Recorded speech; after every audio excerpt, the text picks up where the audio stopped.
Master minds commerce చదవాలనుకునే 10th inter విద్యార్థుల తొలి ఎంపిక.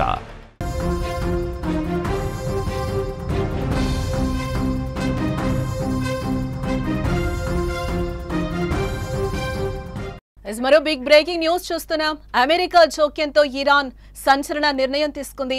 హర్మూజ్ జలసంధి మూసివేతకు రంగం కూడా సిద్ధం చేసుకుంటుంది. ఇరాన్ చర్యతో షాక్ లో పలు దేశాలు ఉన్నట్లుగా తెలుస్తోంది. ప్రపంచ మార్కెట్ కు హర్మూజ్ జలసంధి కీలకం. హర్మూజ్ ద్వారా ప్రపంచ వ్యాప్తంగా అవసరమయ్యే 20% ముడి చమురు రవాణా భారత్ కు తప్పని ఇబ్బందులుగా కూడా కనిపిస్తుంది. ఇంధన ధరలు పెరుగుతాయని కూడా ఆందోళన వ్యక్తం చేస్తున్నారు. ప్రస్తుతం భయం లేదని కూడా భారత్ చెప్తున్న పరిస్థితి అయితే కనిపిస్తోంది. అమెరికా దాడి తర్వాత ఇరాన్ తీసుకున్న నిర్ణయం భారత్ తో పాటు పలు దేశాలకు షాక్ ఇస్తుందని చెప్పుకోవచ్చు. ప్రపంచ మార్కెట్ ఎంతో కీలకమైన హర్మూజ్ జలసంధిని మూసివేతకు ఇరాన్ పార్లమెంటు నిర్ణయించడం కలవరపెడుతోంది. ప్రపంచ మార్కెట్ కు హర్మూజ్ జలసంధి ఎంతో కీలకం. ప్రపంచ దేశాలకు ఈ జలసంధి ద్వారా 20% ముడి చమురు సరఫరా అవుతోంది. Qatar, Iran, Saudi Arabia, Iraq, UAE, Kuwait నుండి వచ్చే చమురు ఎగుమతుల్లో ఎక్కువ భాగం ఈ ఇరుకైన జలమార్గం ద్వారానే రవాణా అవుతూ ఉంటుంది. జలసంధి మూసివేయడం ద్వారా ప్రపంచంలోని చమురు 20 నుంచి 25% ప్రపంచ ఎల్ఎన్జీ వాణిజ్యంలో 30% ప్రభావం పడుతుందని కూడా నిపుణులు అంచనా వేస్తున్న పరిస్థితి. దీనివల్ల చమురు ధరలు బ్యారెల్కు భారీగా పెరిగే అవకాశం కనిపిస్తోంది. ఇది ప్రపంచ ఆర్థిక వ్యవస్థను తీవ్రంగా ప్రభావితం చేయనుందని కూడా అంటున్నారు. ఇరాన్ పార్లమెంట్ తాజా నిర్ణయంతో చైనా, భారత్ లాంటి ఆసియా దేశాలు ఈ మూసివేత కారణంగా ఇబ్బందులు ఎదుర్కోనున్నట్లుగైతే మనకు తెలుస్తోంది.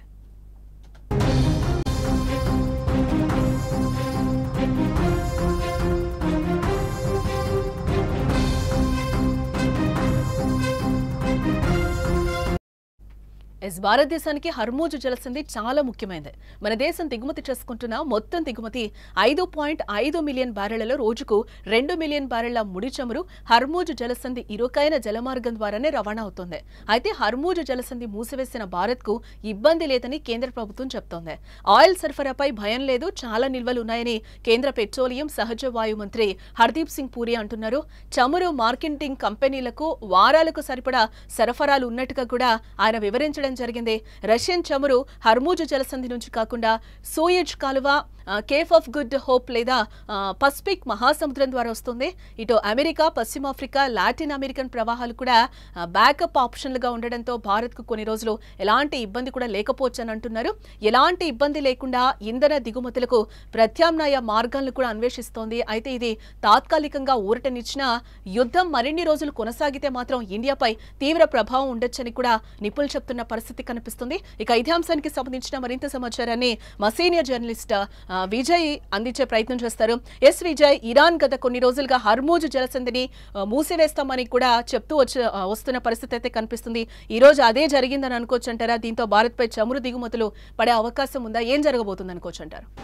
ఎస్ జానకి, ఇప్పటి వరకు ఇజ్రాయెల్, ఇరాన్ మధ్య జరుగుతున్నటువంటి యుద్ధం విషయంలో ఒక్కసారిగా అమెరికా నేరుగా రావడం, అమెరికాకు సంబంధించినటువంటి ఫైటర్ జెట్స్ కావచ్చు, అలాగే స్టెల్స్ సంబంధించినటువంటి విమానాలన్నీ కూడా ఏదైతే బంకర్ బస్టర్కి సంబంధించినటువంటి బ్లాస్ట్ చేయడం, పెద్ద ఎత్తున చేయడం, అంటే ఇరాన్కి సంబంధించినటువంటి అణు కేంద్రాలు, ఏదైతే అణు శుద్ధి కేంద్రాలు ఉన్నాయో వాటి మీద నేరుగా దాడి చేశామని స్వయంగా అమెరికన్ ప్రెసిడెంట్ ట్రంప్ ప్రకటించిన తర్వాత కొద్దిసేపటి తర్వాత ఇరాన్ కూడా ఒక ప్రకటన చేసింది. తమకు ఎలాంటి నష్టం కూడా జరగలేదు, కేవలం భూమి ఉపరితలం పైన ఉన్నటువంటి కట్టడాలకు మాత్రమే డ్యామేజ్ అయింది అనేటువంటి ఒక నిర్ణయం తీసుకుంది. కానీ ఇరాన్కి జరిగినటువంటి నష్టం మాత్రం చాలా తీవ్రమైనటువంటి నష్టంగానే మనం భావించాలి. అయితే ఇప్పుడు ఇరాన్ ఒక కీలకమైనటువంటి సంచలనమైన నిర్ణయం తీసుకుంది. ఎందుకంటే గల్ఫ్ కంట్రీస్ అన్నీ కూడా, ఆ దేశాలన్నీ కూడా అక్కడ ఉన్నటువంటి చమురు నిల్వలు, ఆయిల్ నిల్వల మీదే మొత్తం ప్రపంచ ఆర్థిక వ్యవస్థ అంతా కూడా ఆధారపడి ఉంటుంది. కొంతవరకు అసమానతలు గురయ్యేటువంటి అవకాశం కూడా ఉంది. ఒకవేళ ఏదైతే హర్మూజ్ జలసంధి, ఇది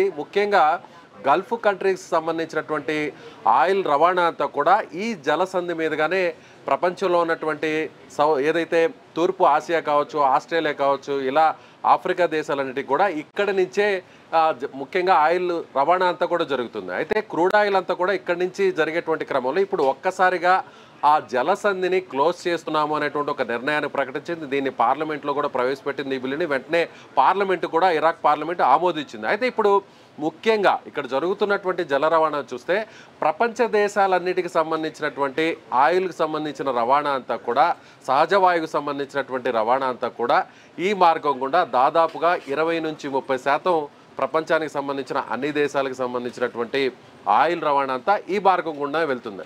అయితే ఈ మార్గాన్ని క్లోజ్ చేయడం వల్ల ఎవరి మీద ప్రధానంగా ఒత్తిడి పడుతుంది అనేటువంటి లెక్కలైతే ఇప్పుడు మొత్తం ప్రపంచ దేశాలన్నీ కూడా వేస్తున్నాయనే చెప్పాలి. ముఖ్యంగా భారత్ విషయానికి వస్తే భారత్ దీనివల్ల ఏదైనా కొంతవరకు నష్టపోయేటువంటి అవకాశం ఉందా?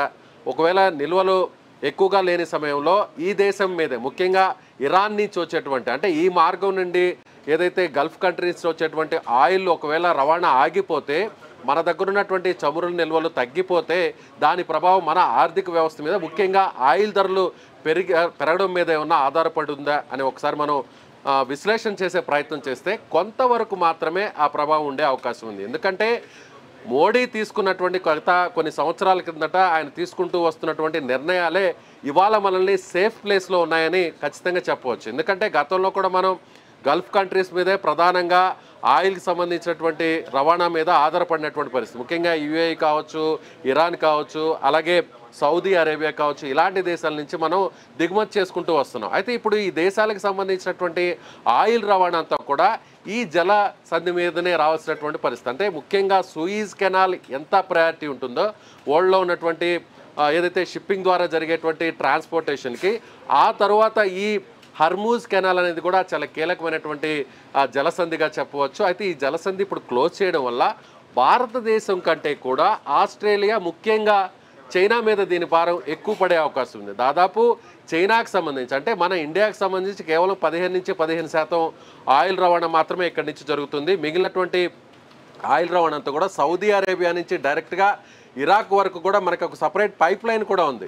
అయితే సౌదీ అరేబియా నుంచి ఇరాక్ మీద, ఆ తర్వాత ఇరాక్ నుంచి పాకిస్తాన్ మీదుగా కూడా మన భారతదేశంలోకి ఒక సపరేట్ పైప్ లైన్ వేసుకోవాలని కూడా గతంలో నుంచి అనేక ప్రతిపాదనలు కూడా చేస్తూ అయితే పాకిస్తాన్ దీన్ని అడ్డుకుంది. ఒకవేళ ఈ పైప్ లైన్ వస్తే భారత ఆర్థిక వ్యవస్థ పూర్తి స్థాయిలో మరింత బలోపేతం అవుతుంది, తద్వారా మన మీద పరోక్షంగా ప్రభావం పడే అవకాశం ఉందనేటువంటి దురుద్దేశంతోనే పాకిస్తాన్ దీన్ని నిలిపివేసింది. అయితే ఇప్పుడు భారత్ ఎందుకు సేఫ్లో ఉంది అనేటువంటి విషయాన్ని ఒకసారి మనం పరిశీలించినట్లయితే రష్యా ఉక్రెయిన్కి సంబంధించినటువంటి వార్ జరుగుతున్న టైంలో అమెరికా రష్యా మీద తీవ్రమైనటువంటి ఆంక్షలను విధించింది. ఏ దేశాలైనా సరే ముఖ్యంగా రష్యాతో ట్రేడింగ్ చేయకూడదు, రష్యాతో ఉన్నటువంటి వ్యాపార కార్యకలాపాలన్నింటినీ కూడా నిలిపివేయాలి అనేటువంటి ఒక ప్రకటన చేసింది అమెరికా. అయితే దీన్ని ఏమాత్రం కూడా మన భారతదేశం ముఖ్యంగా మన ప్రధాని నరేంద్ర మోదీ పట్టించుకోలేదు. రష్యాతో మనకున్నటువంటి అనుబంధం వల్ల దశాబ్దాలుగా మనకున్నటువంటి మిత్ర దేశంలో మొదటి స్థానంలో ఉన్నటువంటి దేశం రష్యా. మన టెక్నాలజీ విషయాన్ని కావచ్చు, అదేవిధంగా ప్రతి విషయంలో కూడా ముఖ్యంగా డిఫెన్స్కి సంబంధించినటువంటి ఆయుధాల సరఫరా కావచ్చు, ఆయుధాల తయారీ కావచ్చు, లేదంటే స్పేస్ టెక్నాలజీ కావచ్చు, ఇలా ప్రతి విషయంలో కూడా ప్రపంచ దేశంలోనే ముఖ్యంగా రష్యా మాత్రమే మనకి ఒక బలమైనటువంటి మిత్ర దేశంగా చెప్తుంటాం. కాబట్టి రష్యాతో ఆ స్థాయిలో కూడా ఆంక్షలు విధించినా కూడా అమెరికా ఎక్కడ కూడా ఆంక్షల్ని మనం కనీసం పట్టించుకోలేదు. నేరుగా రష్యా నుంచే మనం ఆయిల్ని దిగుమతి చేసుకున్నాం. అంటే అప్పటి వరకు రష్యా ఎవరికైతే ఎగుమతులు చేస్తూ వచ్చిందో, అమెరికా ఎప్పుడైతే ఈ ప్రకటన చేసిందో, అమెరికా ఎప్పుడైతే రష్యా ఉక్రెయిన్ వారు తీవ్రమైనటువంటి తరుణంలో అప్పుడు అమెరికా రష్యా నుంచి దిగుమతులు చేసుకోవడం నిలిపివేయాలి, అలాగే రష్యాకు సంబంధించినటువంటి వ్యాపార కార్యకలాపాలను నిలిపేయాలనేటువంటి ఒక హెచ్చరిక చేసిన నేపథ్యంలో చిన్న చిన్న దేశాలన్నీ కూడా రష్యా నుంచి ఆయిల్ని దిగుమతి చేసుకోవడం కొంతవరకు మ్యాక్సిమం నిలిపివేసింది. అయితే భారత్ మాత్రమే రష్యా నుంచి ఆయిల్ని మనం దిగుమతి చేసుకుంటూ వస్తున్నాం.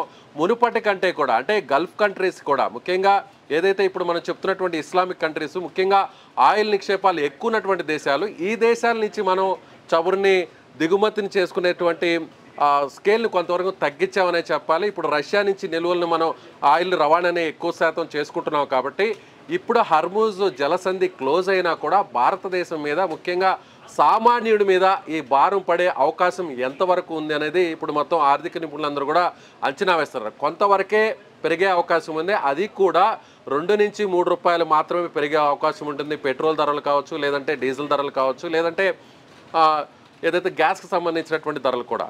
ముఖ్యంగా ఎప్పుడైతే రష్యా వైపు మనం నిలబడ్డామో, రష్యా మనకు సపోర్ట్గా ఉందో కొంతవరకు ఇప్పుడు భారతదేశం సేఫ్లో ఉందని చెప్పాలి. ముఖ్యంగా ఈ ప్రభావంతో, ఈ నిర్ణయంతో చైనా మీద దీని ప్రభావం ఎక్కువ పడే అవకాశం ఉంది.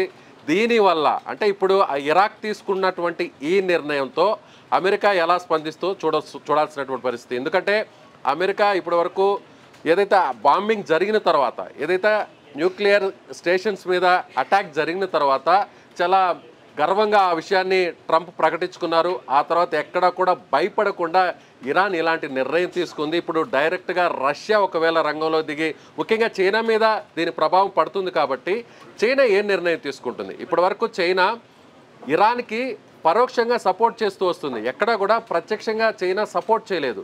కానీ రష్యా మాత్రం ఇరాన్ వైపు నిలబడతామని బహిరంగంగా స్టేట్మెంట్ ఇచ్చింది.